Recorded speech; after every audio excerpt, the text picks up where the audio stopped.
একজন স্বামী বাইকের পেছনে বেঁধে নিয়ে যাচ্ছেন তার মৃত স্ত্রীকে।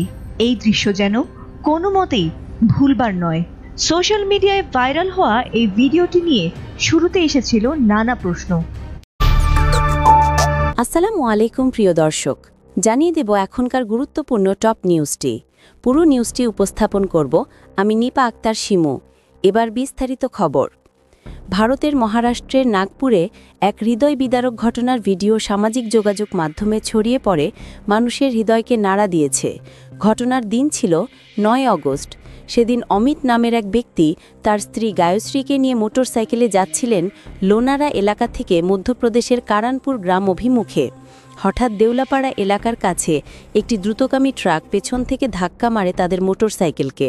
তীব্র সেই ধাক্কায় গায়ত্রী রাস্তার উপর পড়ে যান এবং ট্রাকটি তাকে চাপা দিয়ে দ্রুত ঘটনাস্থল থেকে পালিয়ে যায়। দুর্ঘটনাস্থলেই তার মৃত্যু হয়। অমিত স্ত্রীর এমন করুণ পরিণতি দেখে সাহায্যের জন্য চিৎকার করতে থাকেন, কিন্তু প্রবল বৃষ্টি আর প্রতিকূল আবহাওয়ার কারণে কেউ এগিয়ে আসেনি। দীর্ঘ সময় অপেক্ষার পরও সাহায্য না পেয়ে অসহায় অবস্থায় তিনি তার স্ত্রীর মরদেহ মোটরসাইকেলের পেছনে বেঁধে বাড়ির পথে রওনা হন।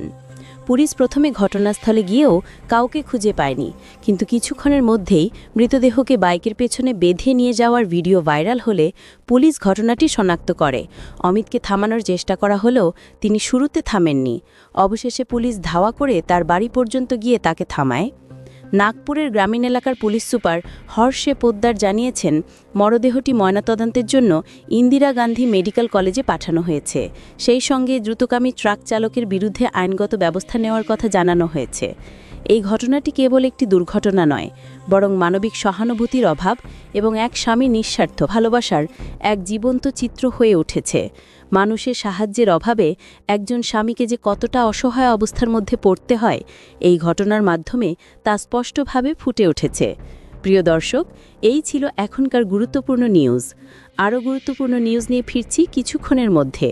নিউজগুলো সবার আগে দেখার জন্য এই চ্যানেলটি সাবস্ক্রাইব করতে ভুলবেন না। ধন্যবাদ।